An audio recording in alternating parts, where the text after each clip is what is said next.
शांत भेटायचे.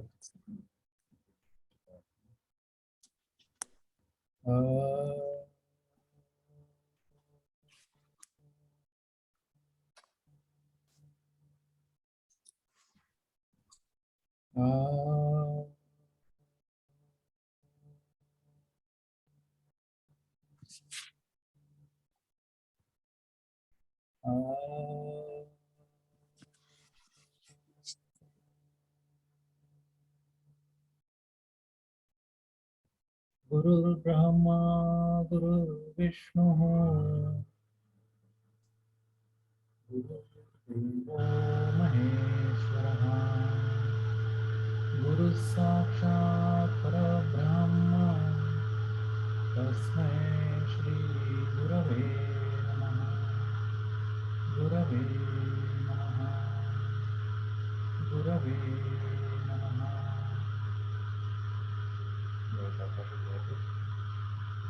आपण एक नवीन गोष्ट करणार आहे ते म्हणजे योगगीत.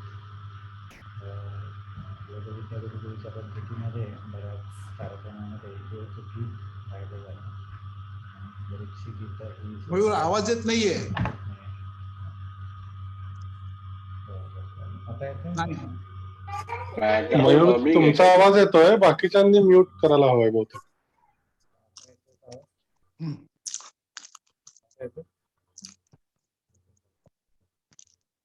खूप फेंट येतोय मयूर. आता आला. दुसरीच आला, तुझं नाही आला मयूर. हरिओम. नाही.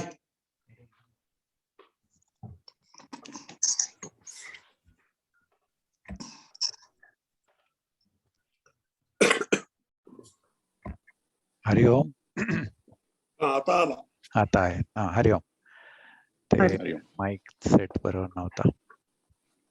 ठीक आहे, आता येतो ना ऐकू? हो. हा.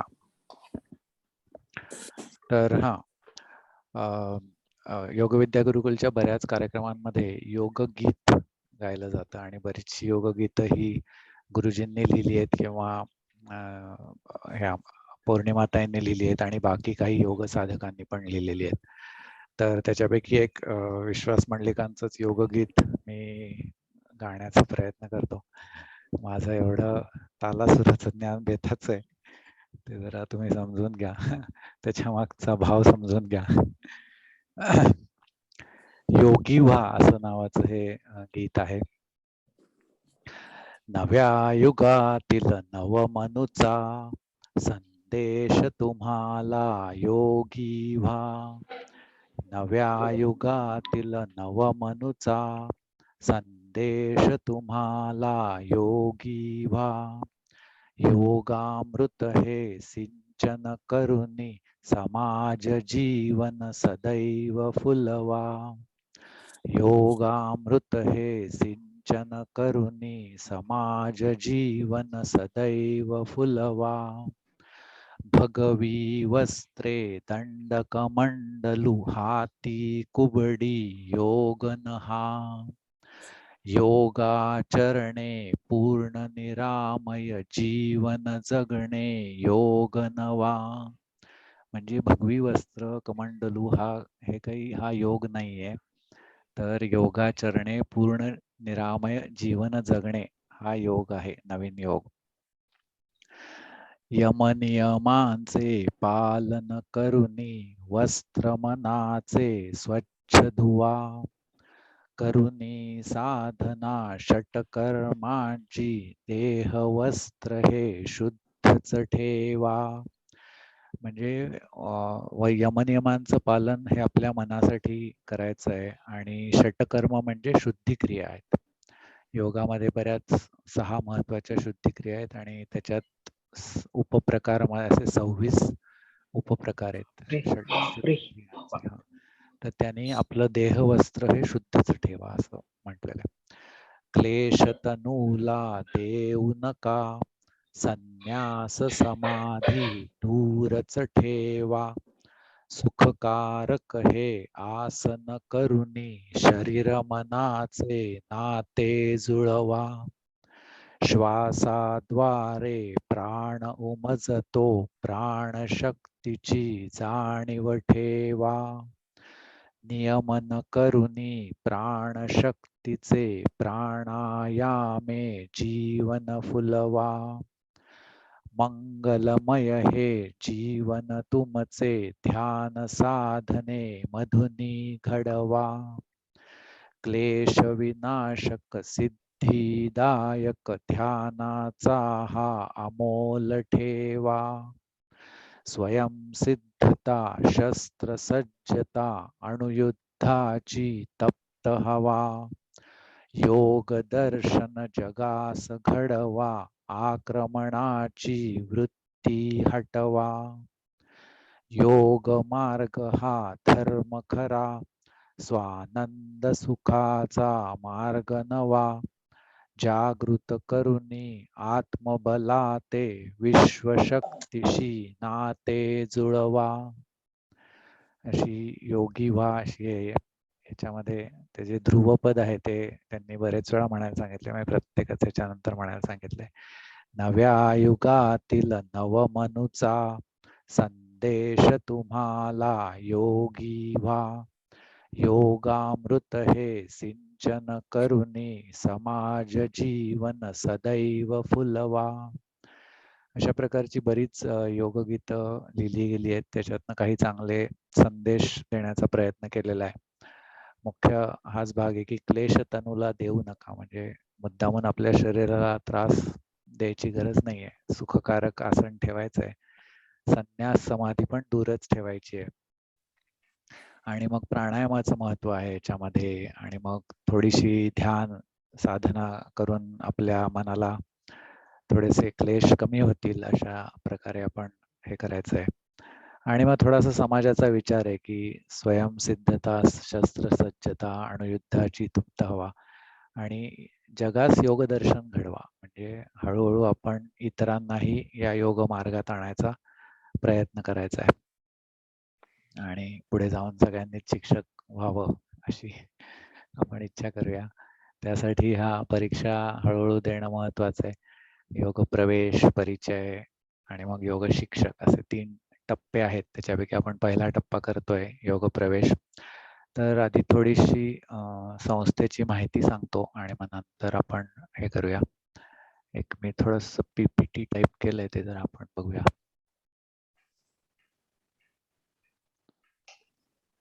मायक्रोफोन थोडा लांब घेतलंस हो, तर थोडा बरं थोडा. होईल. ओके. हरिओम. अजूनही येत ऐकू? आता नाही, आता ठीक आहे. आता व्यवस्थित. हा, आता थोडासा खूपच जवळ झाला. ओके, एकच सेकंद. Share screen. अजून येत आहे.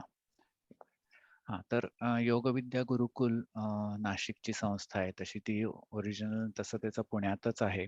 योग विद्या धाम नावाची एक संस्था होती. त्याच्यातले विश्वासराव मंडलिक आणि पौर्णिमा मंडलिक यांचं वास्तव्य नाशिकला होतं. त्यामुळे त्यांनी तिथे नाशिक भागात, नाशिक गावात आधी संस्था सुरू केली आणि नंतर मग ती त्र्यंबक हे जे गाव आहे त्याच्या अलीकडे 5 किलोमीटर एक असा 25 का 40 एकराच्या परिसरामध्ये त्यांनी आश्रम काढला आणि आता तिथून ते जास्ती काम चालतं त्याचं. आताही आवाज ठीक आहे ना? आता बरोबर आहे ना? तर अशी ही योग विद्या गुरुकुल ही संस्था आहे. yogapoint.com अशी त्याची वेबसाईट आहे. त्याच्यावरही बरीच माहिती आपल्याला मिळू शकते. तर ह्या संस्थेचं मला आवडलेल्या गोष्टी म्हणजे शिकवण्याची पद्धत अतिशय चांगली आहे. म्हणजे ह्याच्या एवढी डिटेल आणि अशी पद्धत तुम्हाला कुठे दुसरीकडे योगाच्या बाबतीत मिळणार नाही असं वाटतं. क्रॅश क्रॅश झाली मीटिंग.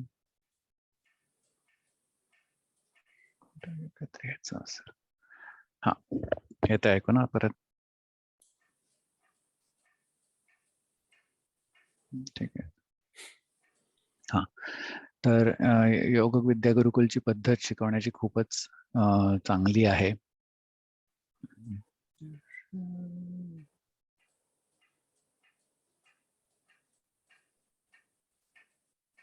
एकच मिनिट.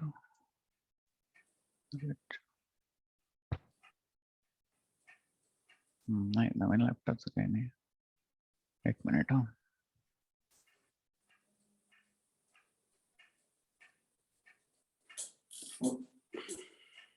पीपीटी उघडायचा प्रयत्न करतो.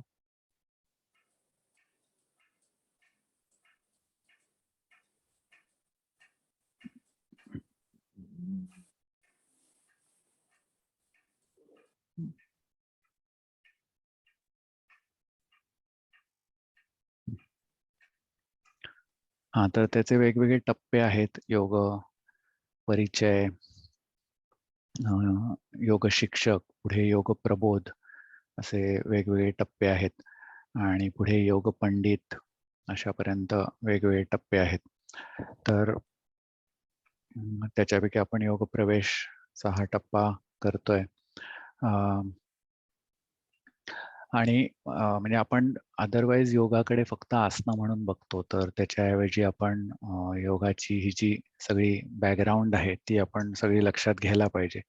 आपण आसनं हा फक्त 10% भाग आहे आणि आपला सगळा जो बाकीचा जो भाग आहे, आध्यात्मिक भाग, ज्याच्यामुळे आपल्याला बाकी बरेच फायदे होणार आहेत, त्याच्यासाठी ही व्याख्यानं पण महत्वाची आहेत. तर मी साधारण योगासनं आधी करत होतो, पण मी 2 वर्षापूर्वी हा योग शिक्षक चा वर्ग केला, म्हणजे परिचय, प्रवेश आणि योग शिक्षक. तर तो मागचा माझ्या 2 वर्षापूर्वी जानेवारीत तो पूर्ण झाला. आणि तो करत असताना मला योगातली जी आध्यात्मिक भाग आहे, थिअरी आहे, ती सगळी समजली. त्याच्यापूर्वी मी फक्त एक आसनं म्हणून ह्या गोष्टी करत होतो. तर त्यामुळे तो भाग सगळ्यांनाच समजावा यासाठी आपण हे व्याख्यान ठेवलेलं आहे. आणि आपल्या प्रवेश पुस्तक परीक्षा जर देणार असू तर ही आपल्याला 5 व्याख्यानं महत्वाची आहेत. आपल्याला साधारण MCQ प्रश्न असू शकतात प्रवेश परीक्षेमध्ये. साधारण एक 10 ते 15 MCQ प्रश्न तोंडीच विचारले जातील, कारण ऑनलाईन परीक्षा झाली तर त्याची हे तोंडीच होईल, त्यामुळे ते विचारले जातील. तर ते सगळे ह्या पुस्तकातल्या 5 धड्यांवर आधारित आहेत, ते सगळे जे MCQ असतील ते. तर त्यातला जो पहिला भाग आहे, योगशास्त्राचे स्वरूप, हे आज आपलं पहिलं व्याख्यान आहे. एकूण 5 व्याख्यानं आपण करणार, त्याच्यापैकी हे योगशास्त्राचे स्वरूप. तर आता आपण म्हणजे आपण भारतीय लोक आपण अजूनही योगाकडे आसनं म्हणून बघतोय, पण आसनाचा जो सगळा मागचा भाग आहे तो शिकायलाच पाहिजे, कारण ते आपलं भारतीय तत्वज्ञान आहे, आपली परंपरा आहे. आणि बाकी परदेशी लोक हे खूप शिकतायत. म्हणजे योग विद्यागुरू नाशिकला जर गेलं तर तिथे एका वेळी, आता पॅन्डेमिक मध्ये नाही पण त्याच्यापूर्वी, 40-50 फॉरेनर लोक तिथे काही ना काहीतरी वर्ग करत असायचे दरवेळी. मी 2-4 वेळा गेलोय, तेव्हा प्रत्येक वेळी तिथे एवढे लोक असायचे. ते येऊन योगासनं शिकवायचे किंवा योगाच्या संदर्भात व्याख्यानं देणं, असं हे सगळं ते करतायत. आणि योग विद्यागुरूंचा प्रसारही असा खूप बाकी देशांमध्ये पण खूप झालेला आहे. तर म्हणून आपण पण हा योगाचा भाग शिकला पाहिजे. एकच सेकंद, पीपीटी उघडतोय आणि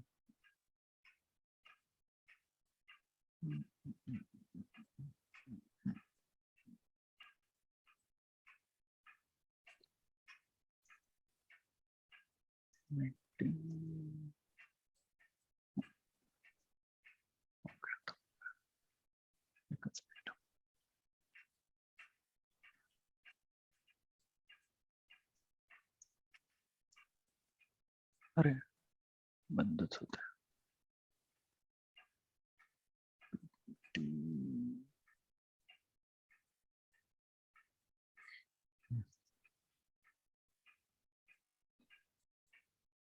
काय मेसेज देतो आणि बंद होते कळत नाही.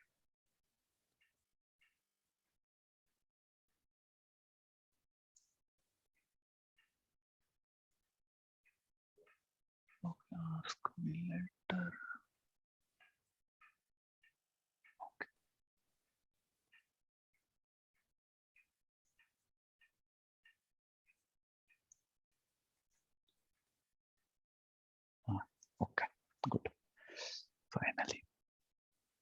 तर योग विद्या गुरुकुल आणि योगा पॉइंट याच्या बद्दल आपण बोललो.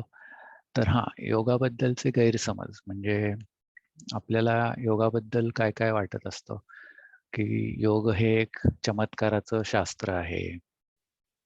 म्हणजे बरेच आपण बघितले असतं साधू वगैरे काही काही वेगवेगळ्या प्रकारचे चमत्कार आपण ऐकतो, किंवा काही काही जणांची खरंच ज्यांची कुंडलिनी शक्ती चांगली जागृत झालेली असते ते काही म्हणजे अशक्य वाटणाऱ्या गोष्टी करू शकत असतात, किंवा काही योगी हे लोक विदाऊट ऑक्सिजन काही वेळ राहतात वगैरे, असं आपण काही काही ऐकलेलं असतं. तर काही लोकांना वाटत असतं की योग म्हणजे हा चमत्काराचं शास्त्र आहे, किंवा काही जणांना वाटत असतं की ही एक संन्याशांनी करण्याचीच प्रक्रिया आहे. म्हणजे योग म्हणजे हिमालयात जायचं, इथला सगळा भाग सोडायचा आणि तपश्चर्या करायला ह्याच्यात जायचं, असं बऱ्याच जणांना वाटत असतं. आपल्या समोर डोळ्यासमोर एखादी हिमालयातली एकदम गुहा येते आणि तिथे ध्यान धारणा किंवा व्यायाम करणारे, योगासनं करणारे आपल्याला योगी दिसायला लागतात. तर हे असे काही काही योगासनांबद्दलचे गैरसमज असतात, किंवा काही जणांना वाटतं की शरीराला त्रास देणाऱ्या ह्या प्रक्रिया आहेत. म्हणजे काहीतरी वेडं-वाकडं शरीर करायचं आणि त्या स्थितीमध्ये बराच वेळ बसायचं, किंवा डोकं खाली वर पाय करून बसायचं. अशा काही त्रास देणाऱ्या प्रक्रिया आहेत असं आपल्याला वाटत असतं. किंवा काही जणांना हा नुसताच एक व्यायाम प्रकार वाटतो. म्हणजे रोज सकाळी आसनं करायची आणि थोडाफार सूर्यनमस्कार वगैरे करायचे आणि थोडाफार घाम आला किंवा काही नुसतेच प्राणायाम, श्वास घेणं सोडणं करायचं, असं असं वाटत असतं. किंवा हा एक फक्त आध्यात्मिक भाग आहे, म्हणजे हा एक व्यायाम यात काही फारसा होत नाही आणि ह्याच्यामध्ये नुसतीच चर्चा आणि तत्वज्ञान आहे, असंही काही जणांना वाटत असतं. काही जणांना योगासनं म्हणजे खूपच सोपं वाटतं. म्हणजे काय, म्हणजे नुसती स्थिती धरून बसायचं आणि फार काही त्यात आपल्या शरीराला व्यायाम वगैरे असं काही होत नाही. फार काही घाम सुद्धा येत नाही कधी-कधी, असं वाटून जे लोकं जिम-बिम करत असतात त्यांना वाटत असतं, की योग म्हणजे काय, नुसती स्थिती धरायची, फार काही त्यात होत नाही असं आणि खूपच सोपं आहे, असं वाटत असतं. किंवा काही जणांना ते खूपच अवघड वाटतं. म्हणजे अरे नको बाबा, शीर्षासन वगैरे असतं त्याच्यामध्ये वेगवेगळं काय पुढे वाकायचं, मागे वाकायचं, कोणाला काहीतरी कधीतरी त्रास झालेला ऐकलेला असतो. त्याच्यामुळे असं वाटत असतं, की हे खूपच अवघड आहे, आपल्याला काही करणं शक्य नाहीये. किंवा कधी-कधी लोकांना वाटत असतं, की एक उपचार पद्धती आहे. म्हणजे अ, हा हे ह्याच्यात म्हणजे काही त्रास झाला तरच आपण योगासनं वगैरे करावी किंवा त्या मार्गाला जावं. काही जणांना वाटत असतं, की आपण अ, तरुण वयात हे काही करायला नको. हळू-हळू 50शीला पुढे 60ला वगैरे काहीतरी करू योगासनं, असं वाटत असतं. पण हे सगळे गैरसमज आहेत आणि हळू त्याच्या मागची सगळी आपल्याला भावना आणि हे कळत असतं. जसा-जसा आपण अभ्यास करतो तशी आपल्याला अधिक माहिती होते. आणि मग आपल्या असं लक्षात येतं, की योग हा एक योग म्हणजे सुखी आणि समृद्ध जीवनाचा राजमार्ग आहे. म्हणजे आपल्याला एक गाळलेली जागा भरायला येईल, की ह्या वाक्यातला टिंब-टिंब मार्ग आहे असं आपल्याला असेल, पण तिथे तेवढाच भाग न समजता खरा त्याच्या मागची जी विचार आहे तो लक्षात घ्यायचा आहे, की योग म्हणजे सुखी व समृद्ध जीवनाचा एक प्रभावी राजमार्ग आहे. ह्याचा म्हणजे खरा अनुभव घेत असताना सुखी आणि समृद्ध म्हणजे काय, हे आपण लक्षात घेतलं पाहिजे. म्हणजे बऱ्याच वेळा आपण सुख म्हणजे काय, हे आपण ऐहिक गोष्टींमध्ये आपण सुख समजतो. आणि त्याच्याबद्दलचं एक चांगलं उदाहरण म्हणजे आपल्यासमोर पंचपक्वान्नाचं ताट आलं आणि ते सुद्धा समजा दुसऱ्या कोणीतरी बनवून आयतं तयार मिळालं असेल, तर त्याच्यातच आपल्याला सुख वाटायला लागतं. किंवा कुठलंही चांगलं खाणं, कपडे, गाडी, सगळ्या ज्या ऐहिक गोष्टी आहेत त्याच्यामध्येच आपण सुख आहे असं समजत असतो आणि त्या गोष्टींच्या मागे धावत असतो.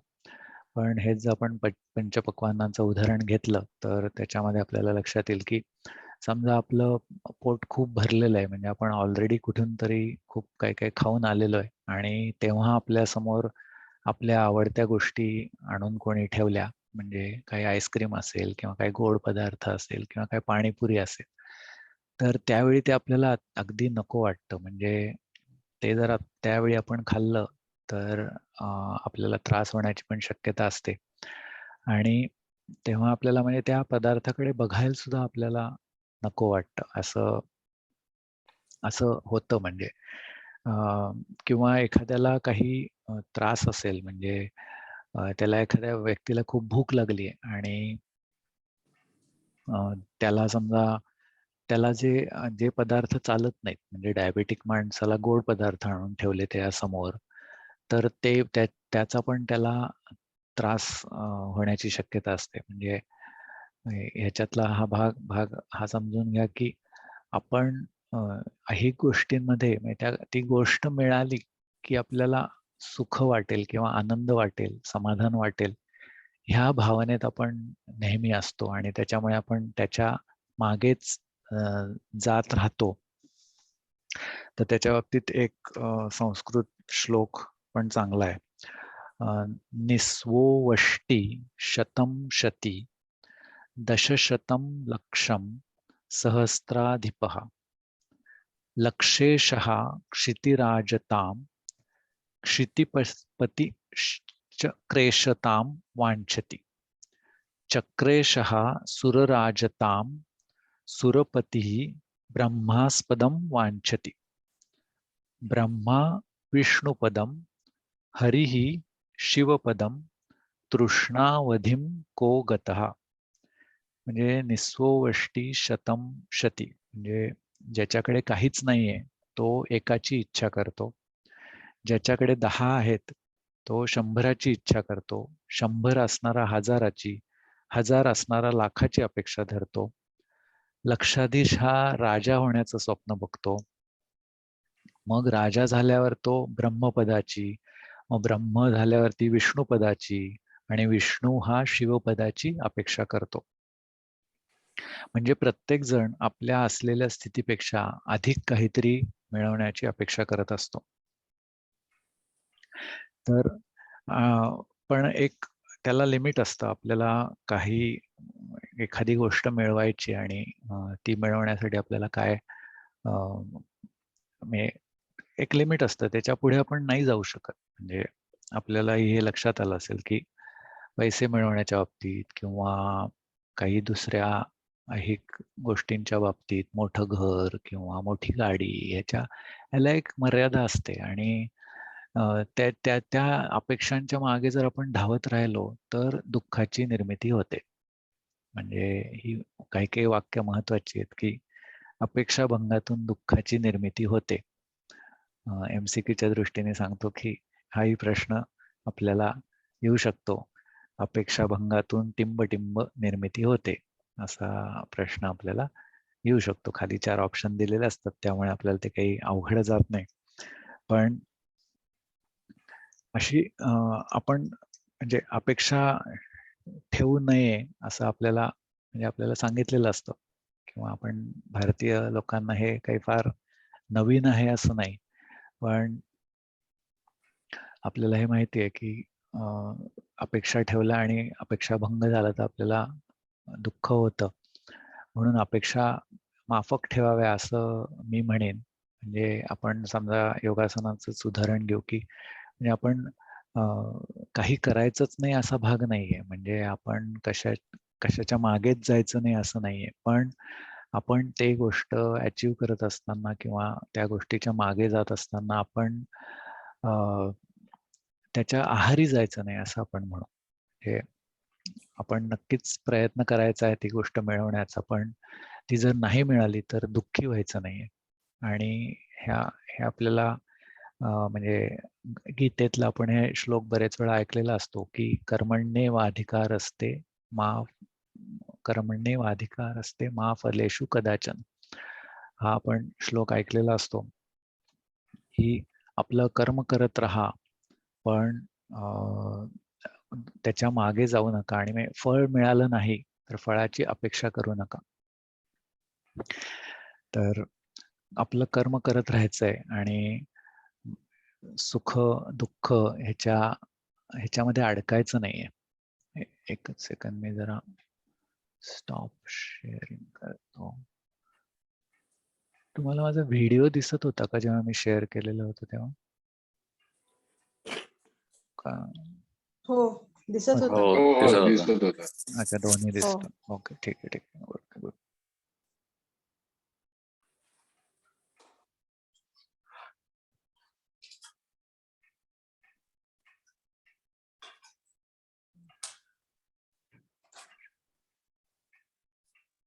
मिनिट. तर योग म्हणजे सुखी सॉरी हे झालं. तर कर्मण्येवाधिकार अस्ति मा फलेषु कदाचन.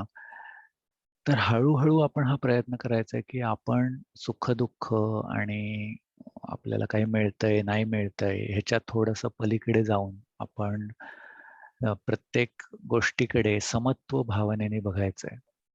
म्हणजे हळूहळू स्थितप्रज्ञता आणायचा आपण प्रयत्न करायचा आहे, ज्याने आपल्या मनाची स्थिती हळूहळू चांगली होण्यासाठी ह्याचा उपयोग आहे. तर गीतेतले हे काही श्लोक आहेत. म्हणजे समत्वम योग उच्यते अशी योगाची व्याख्या केलेली आहे. तुम्हाला माहिती असेल की गीता ही म्हणजे 18 अध्याय आहेत आणि प्रत्येक अध्याय हा एक योगच आहे.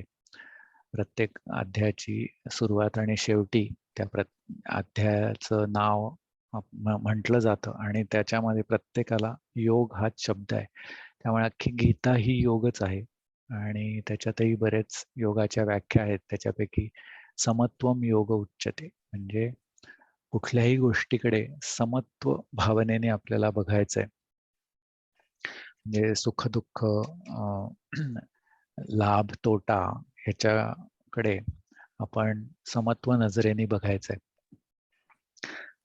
आणि हळूहळू योगा करून आपल्याला ती आपल्या मनाची स्थिती येते असं म्हणजे असं आहे. थोडीशी आपल्या मनाला शांतता, जनरल आपल्या हळूहळू योगा करत आपल्या दिवसभर आपल्याला मनाची स्थिती चांगली राहणं, कुठल्याही गोष्टीकडे समनजरेने बघणं, ह्या छोट्या छोट्या गोष्टी सुद्धा असू शकतील. म्हणजे थंडी वाजणं, घाम येणं, ह्याने पण आपण असे अस्वस्थ होत असतो की अरे मला थंडी वाजायला लागली, मला घाम यायला लागला, उकडतंय, अरे काय होतंय. या छोट्या छोट्या गोष्टींमधनं आपण अस्वस्थ होत असतो. तर त्या कमी होण्याच्या दृष्टीने आपल्याला योगाचा फायदा होतो.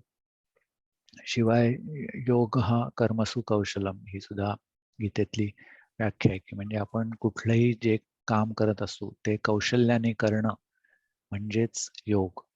अशी गीतेतली अजून एक व्याख्या आहे.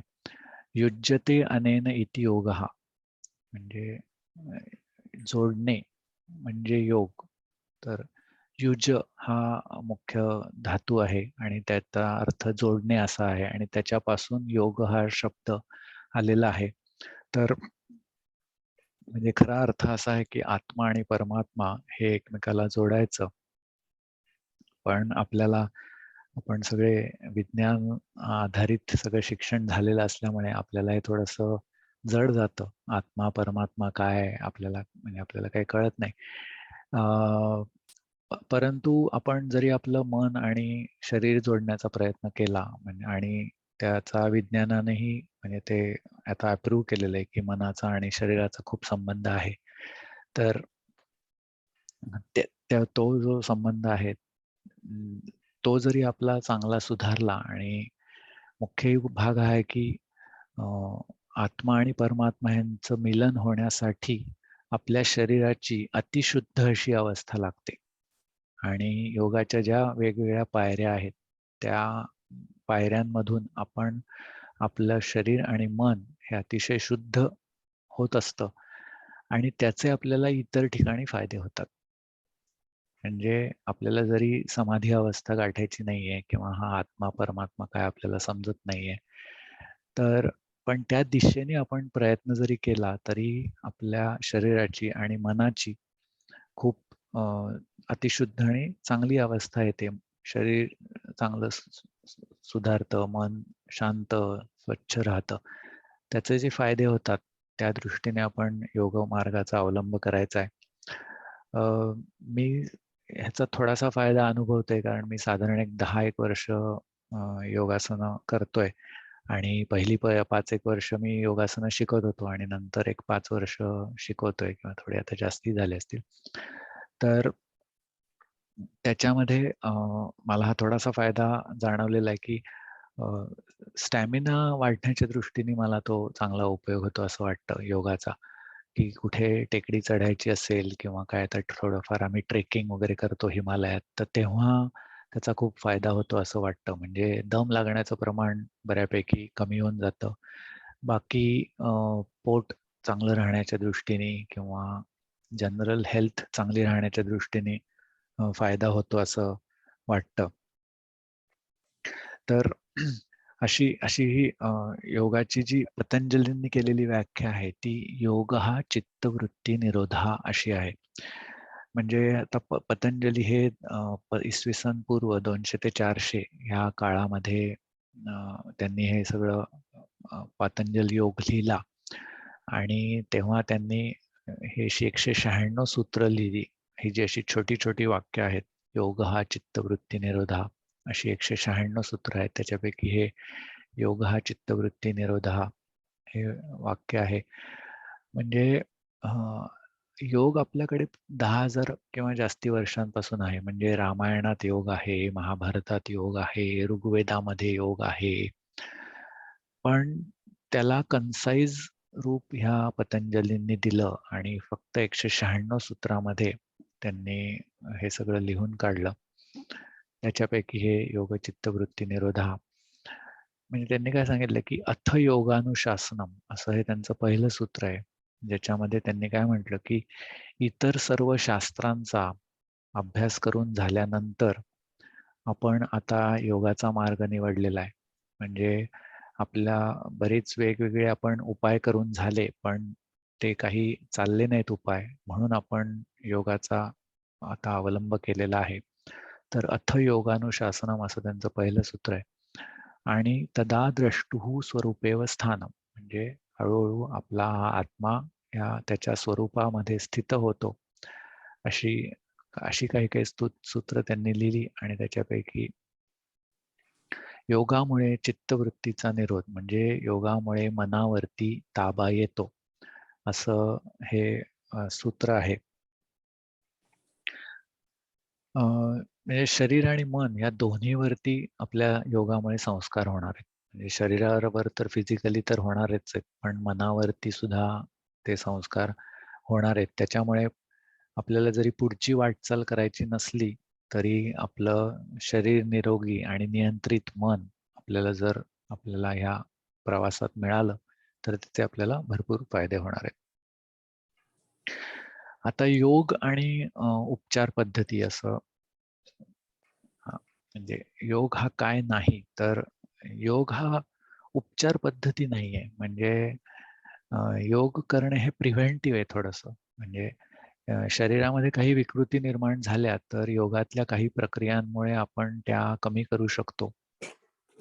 परंतु योग ही काही मुळात उपचार पद्धती म्हणून निर्माण झालेली नाहीये, तर ही प्रिव्हेंटिव्ह पद्धत आहे. आपण योग करत राहण्याने आपल्याला जे फायदे होणार आहेत त्याच्यामुळे आपल्या रोग आपल्या जवळच येणार नाहीत, अशी ही खरं तर योजना आहे. पण म्हटलं तसं की योगामध्ये बऱ्याच वेगवेगळ्या शुद्धिक्रिया सुद्धा आहेत, ज्या म्हणजे पतंजलींनी त्याला वेगळं म्हणजे फार त्याच्यावरती विवेचन केलेलं नाहीये. पण पुढे 6व्या शतकामध्ये किंवा 14व्या 16व्या आणि मग 17-18 अशा बरेच म्हणजे वर्षांमध्ये योगावरती बरंच लिखाण केलं गेलं. म्हणजे हठयोग प्रदीपिका, हठयोग ज्याला म्हणतात तो, किंवा घेरंड संहिता, मग पुढे अजून काही अजून वेगवेगळे योग आहेत. तर ते असं थोडं थोडं ज्ञान हळूहळू इव्हॉल्व्ह होत गेलं. त्याच्यामध्ये काही 6 महत्वाच्या शुद्धिक्रिया सांगितल्या आहेत. म्हणजे तुम्ही काही शुद्धिक्रिया आपण ऐकलेल्या असतात. आता कपालभाती तुम्ही जर ऐकलेलं असेल तर कपालभाती सुद्धा एक शुद्धिक्रिया आहे. किंवा म्हणजे बस्ती किंवा एनिमा देणं ही सुद्धा एक त्याच्यातली शुद्धिक्रिया आहे. किंवा जलनेती ही शुद्धिक्रिया तुम्ही ऐकली असेल. वमन ही शुद्धिक्रिया ऐकली असेल. तर अशा ह्या 6 महत्वाच्या आणि त्याचे उपप्रकार 26 प्रकार आहेत. तर हा सुद्धा योगाचाच एक भाग आहे.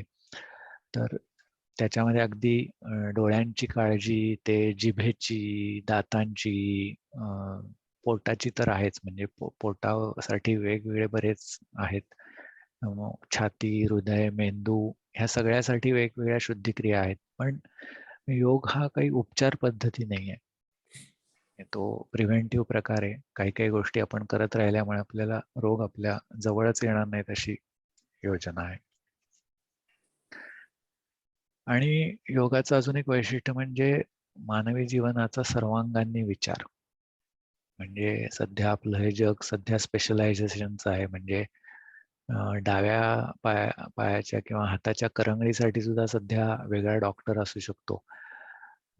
एवढं नाही म्हटलं तरी हातासाठी वेगळा डॉक्टर, पायासाठी वेगळा डॉक्टर, प्रत्येक अवयवासाठी वेगवेगळा डॉक्टर आहे. पण योग हा तसा नाहीये. म्हणजे योग ही सर्वांगीण जे विकास म्हणजे मन आणि शरीर ह्या दोन्हीवरती चांगले उपचार करणारा हा योग आहे.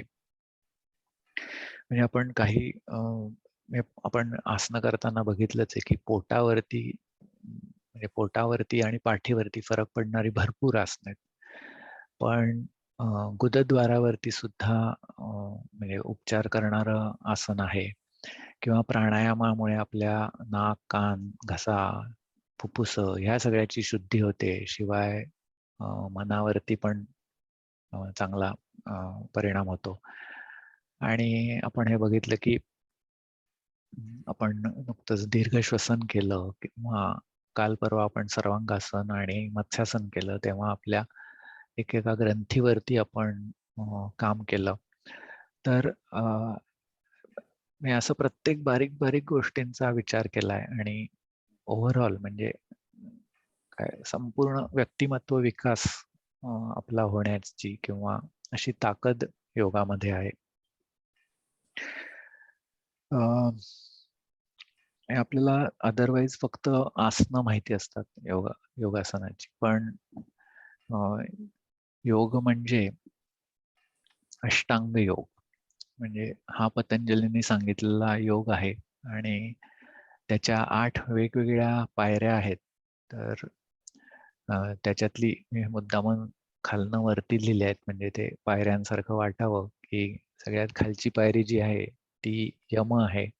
मग नियम, आसन, प्राणायाम, प्रत्याहार, धारणा, ध्यान आणि समाधी. म्हटलं तसं आपल्याला जरी समाधीला जायचं नसलं तरी आपण ह्या मार्गावरती जरी राहिलो तरी आपल्याला भरपूर फायदे होतील. तर आता जो पहिला भाग जो सांगितलाय यम म्हणजे एक्सटर्नल डिसिप्लिन्स. म्हणजे योगामध्ये स्वतःचा म्हणजे मनुष्याचा वैयक्तिक विचार न करता पहिल्यांदा समाजाचा विचार केलेला आहे. म्हणजे आपण समाजामध्ये कसं वागावं हे यम ह्या प्रकारात या पहिल्या पायरीवर सांगितलेलं आहे. 5 यम आपल्याला पतंजली ऋषींनी सांगितलेत.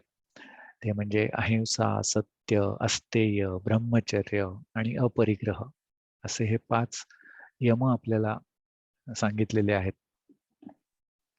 त्यापैकी आपल्याला अहिंसा, सत्य बोलणं ह्या गोष्टी माहिती असतात.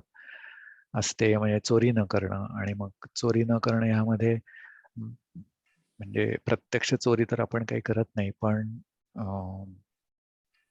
मनाने किंवा बोलण्याने सुद्धा आपण चोरी म्हणजे मनात चोरीचा जरी विचार आला तरी ते चुकीचं आहे असं पतंजली ऋषींनी सांगितलंय. म्हणजे बऱ्याच यमनियमांमध्ये म्हणजे कायिक, वाचिक आणि मानसिक अशा तीन लेव्हलला ह्या गोष्टी सांगितल्यात, की म्हणजे प्रत्यक्ष एखादी चूक करणं किंवा तसा विचार करणं किंवा तसं बोलणं, म्हणजे वाचिक म्हणजे बोलणं, की म्हणजे मी तुला मारीन, अहिंसेमध्ये आहे की मी तुला मारीन, हे बोलणं म्हणजे सुद्धा ही वाचिक हिंसा झाली. आणि मनातल्या मनात दुसऱ्या कोणाला तरी मारणं किंवा त्याचा द्वेष करणं ही मानसिक हिंसा झाली. तर ह्या लेवलला सुद्धा आपण हे असे गोष्टी करायच्या नाहीयेत, ज्यांनी एकूणच आपण बघाल तर समाजाचा फायदा होणार आहे ह्याच्यामध्ये. म्हणजे यमाचं पालन केलं, अहिंसा, सत्य, स्थेय, ब्रह्मचर्याचं पालन केलं आणि अपरिग्रह म्हणजे जास्ती वस्तूंचा, गरज नसलेल्या वस्तूंचा संचय न करणे, असा हा भाग आहे यमाचा. यम मग नंतर नियम म्हणजे स्वतःसाठी कसं वागावं हे आपल्याला नियमांमध्ये सांगितलेलं आहे. तर म्हणजे शौच, संतोष, तप, स्वाध्याय असे हे 5 नियम सांगितलेत. म्हणजे शुद्धता. शौच म्हणजे शुद्धता, तर ती शौच कसं पाहिजे, संतोष म्हणजे समाधान, तप म्हणजे अभ्यास, कुठल्याही एखाद्या गोष्टीचा आपण असा ध्यास घेऊन अभ्यास करणं, अभ्यास म्हणजे तप. म्हणजे आपल्या शरीराला किंवा आपल्या मनाला त्याचा कुठल्याही प्रकारे त्रास होत असेल तरी सुद्धा ती गोष्ट चांगली आहे म्हणून करणं, ह्याला तप म्हणायचं. म्हणजे आसनांचाच भाग घेऊ, की आपल्याला कुठली तरी स्थिती धरायला खूप त्रास होतो, पण आपण जर त्याचा लॉंग टर्म विचार केला, की नाही हा आत्ता आपल्याला जरी त्रास झाला तरी याचा आपल्याला पुढे फायदा होणार आहे, तर तो भाग तप ह्याच्यामध्ये येतो. स्वाध्याय म्हणजे स्वतःचा अभ्यास. म्हणजे हळूहळू आपला स्वतःचा अभ्यास मुद्दामून आपण करणं आवश्यक आहे. आणि ईश्वर प्रणिधान म्हणजे ईश्वरावरती विश्वास ठेवणं, हा सुद्धा एक महत्वाचा नियम आहे. त्यानंतर आसन, हा तिसरा टप्पा आहे. यमनियमांचं पालन केल्यानंतर आपण आसन करणं अपेक्षित आहे. परंतु ह्या हे जे सगळेच टप्पे आहेत ते एकमेकात गुंतलेले आहेत. म्हणजे आपण तसे यमनियम पालन आपल्या जेवढा प्रयत्न चांगला करता येईल तेवढा आपण ते करतच असतो. पण जाणीवपूर्वक अजून ते चांगलं करणं आणि योगासनं केल्यामुळे, म्हणजे आसन प्राणायाम केल्यामुळे आपल्याला यमनियमांचं पालन करण्याची इच्छा होणं, हा सुद्धा भाग आहे.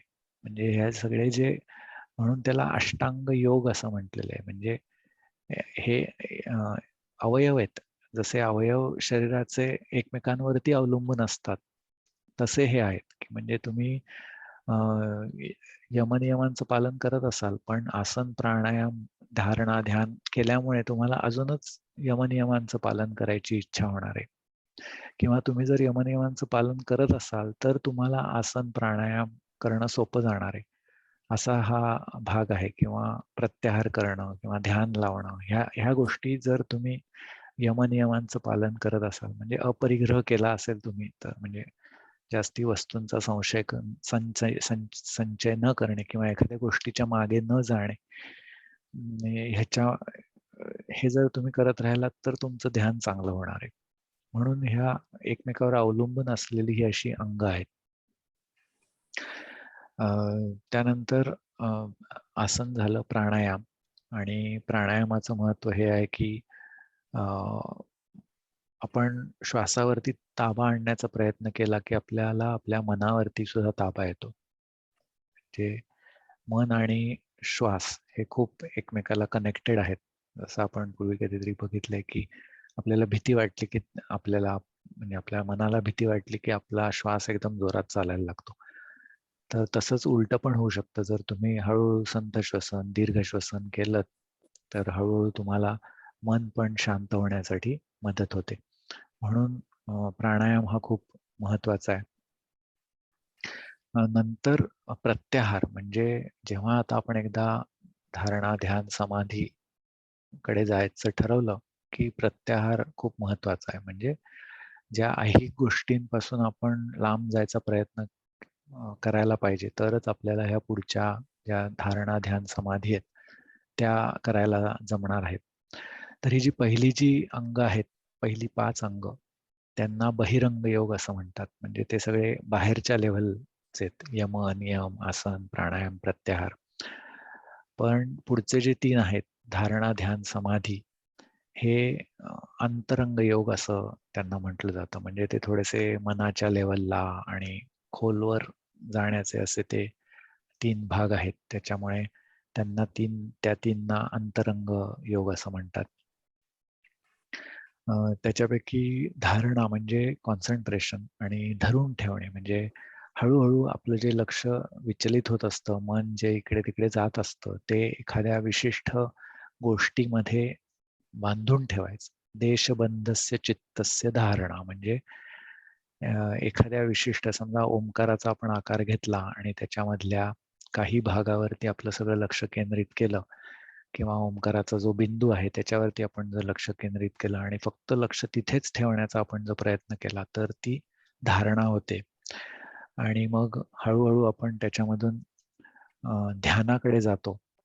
म्हणजे हळूहळू आपण विचार कमी करणं, म्हणजे किंवा एखाद्याच गोष्टीवरती विचार करणं, किंवा असं हळूहळू करत आपण समाधी अवस्था गाठू शकतो. आणि ह्या ज्या 3 गोष्टी आहेत, धारणा ध्यान समाधी, ह्या काइंड ऑफ एकमेकात परत गुंतलेल्या आहेत. म्हणजे आपण समजा ध्यान करत असू तर काही क्षणापुरतं तरी आपण आपल्या मनात काही विचार नसू शकतात, आणि ती स्थिती आपली ही समाधीची स्थिती असू शकते, पण ती अगदी आपली काही क्षणच राहते. पण ह्या 3 स्थितीमधून आपण थोडेसे पुढे मागे फिरत असतो, आणि कधी आपली थोडी समाधी लागेल, कधी आपण ध्यानात येऊ, कधी धारणेत येऊ, असं होत असतं. पण म्हणून म्हटलं जातं की आपल्याला अगदी जरी समाधी नसेल घ्यायची, तरी आपण आधीच्या पायऱ्या जरी चढत गेलो तरी आपल्याला भरपूर फायदा होतो. म्हणजे आणि म्हटलं तसं की समाधी स्थितीमध्ये आपल्याला कदाचित कुंडलिनी शक्ती आपली जागृती होऊ शकते, आणि मग आपल्याला आपण अशक्य वाटणाऱ्या गोष्टी आपल्याला सहज साध्य होऊ शकतात. पण त्याच्या मागे न लागता आपला प्रवास आपण समाधीपर्यंत चालू ठेवणं, हे सगळं हे महत्वाचं आहे. त्याच्या मागे नाही लागायचं आपल्याला. परत एकदा आपल्या मनात ती आस आणि अपेक्षा आपल्या मनात आली की आपल्याला परत आपण खालच्या पायरीवर आलो असं आपल्याला म्हणता येईल. तर ठीक आहे, आता आपलं व्याख्यान असं संपलेलं आहे. हरिओम. शेअरिंग करतो.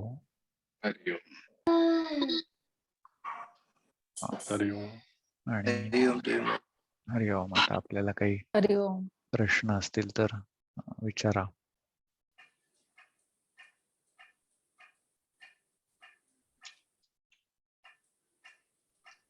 इंटरनल डिसिप्लिन नाही कळलं मला.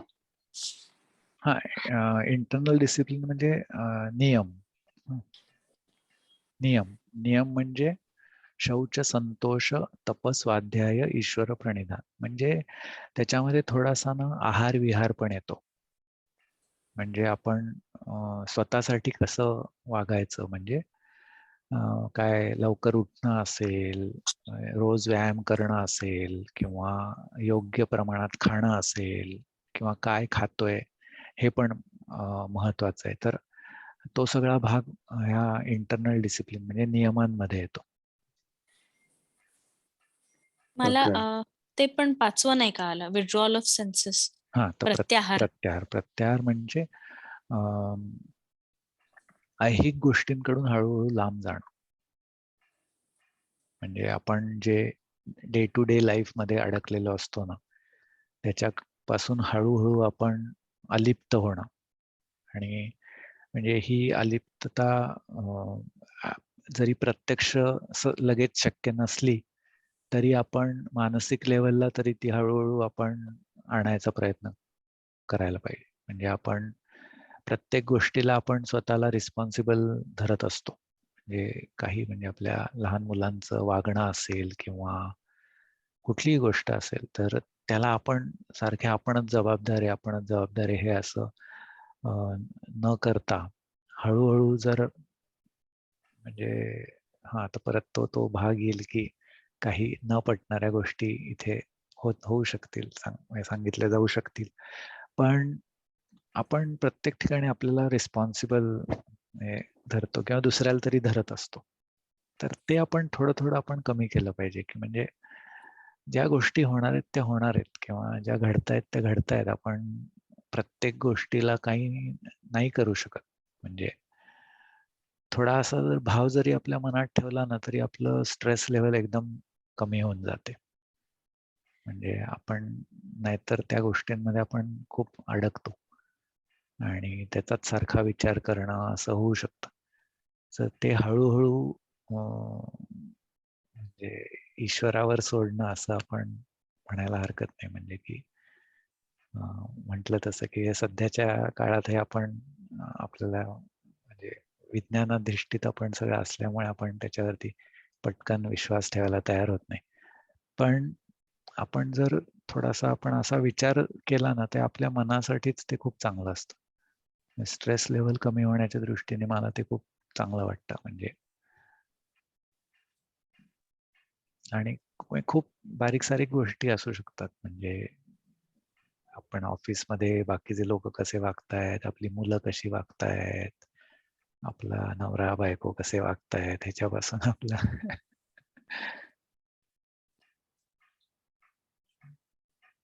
ठीक आहे. तर ह्याच्यामध्ये अजून एक व्हेरी नाईस म्हणून एक स्टोरी गंधार मंडलिकनी सांगितलेली आहे. ती पण कधीतरी त्याची हे ऑडिओ किंवा हे पाठवीन किंवा आपण एकदा परत अशाच लेक्चरमध्ये ते आपण ऐकू, की कुठलीही गोष्ट झाली की व्हेरी नाईस म्हणा, असं त्यांनी त्या गोष्टीमध्ये सांगितलेलं आहे. कारण बरेच वेळा त्या गोष्टी ज्या घडत असतात त्या बरेच वेळा एकतर आपल्या कंट्रोलमध्ये नसतात आणि त्या आपण काही दिवसांनी बघितलं तर त्या फार महत्त्वाच्याही नसतात. त्यावेळी आपल्याला त्याचं खूप महत्त्व वाटत असतं, पण त्या कदाचित फार क्षुल्लक असतात आणि आपण उगीचच त्याचं टेन्शन घेतो आणि असं का झालं, तसं का झालं किंवा हे नको होतं व्हायला, असं आपण त्याचा विचार करत राहतो. तर पहिले तुम्ही व्हेरी नाईस त्या गोष्टीबद्दल म्हणा, चांगल्या वाईट दोन्ही गोष्टीबद्दल, आणि नंतर त्याच्यामध्ये काही आपल्याला सुधारणा करता येते का ह्याचा विचार करा. म्हणजे असं नाही की व्हेरी नाईस म्हणून सोडून द्यायचं असं नाही, पण पहिले आपण मनाने शांत व्हा आणि एकदा तुम्ही शांत स्ट्रेस फ्री झालात की तुम्ही चांगल्या प्रकारे विचार करू शकता. तर काही म्हणजे घरात आपल्या मदतीला येणाऱ्या बायका नाही आल्या तर विचार करा की व्हेरी नाईस, आता आपल्यालाच काम करायचं आहे आणि आपला व्यायाम होणार आहे. म्हणजे आपण पहिले काय होतं, आपली रिॲक्शनची स्ट्रेसची असते किंवा आपण चिडण्याची रिॲक्शन असते, तर ती नाही होऊ द्यायची. म्हणजे शेवटी आपल्यालाच काम करायला लागणार असतं, म्हणजे त्यात काही हे नसतं, पण आपण उगाचच आधी अपसेट होतो. तर ते थोड्या वेळाने आपल्याला लक्षात आहे की अरे त्यावेळी आपण एवढे काही अपसेट होण्याची गरज नव्हती, चिडण्याची गरज नव्हती. तर पहिले तुम्ही व्हेरी नाईस म्हणा आणि मग पुढच्या गोष्टी करा. तर आता आपण असा प्रयत्न करूया, आता काही जे असे मुद्दामून जे प्रवेशच्या दृष्टीने जे 5 व्याख्यान ती आपण करू आणि नंतर आपण कधीतरी अजून काही योगाचे वेगवेगळे जे लेक्चर्स आहेत किंवा काही ऑडिओ व्हिडिओ चांगले असतील ते आपण जरा एकत्र ऐकण्याचा प्रयत्न करूया. ठीक आहे. काय पुस्तक आहे का या परीक्षेसाठी? हो, ते योग प्रवेशचं पुस्तक आहे. बर. हा, ते मी आणून ठेवली आहेत माझ्याकडे 7-8 पुस्तकं. किंवा त्यांच्या साईटवर PDF डाउनलोड करता येईल असं काही आहे का? हा, बघतो तसं काही आहे का, किंवा माझ्याकडे एक PDF बहुतेक असेल तर ती मी जरा शोधतो. पण पुस्तक सुद्धा चांगलं आहे, म्हणजे ठेवण्यासारखं आहे पुस्तक स्वतःकडे. म्हणजे त्यात आसनांचं वर्णन आणि हे सगळं चांगलं आहे. चालेल. ठीक आहे. चला हरिओम. ज्यांचा हरिओम. उद्या हरिओम. वर्ग आहे ते भेटू. हरिओम.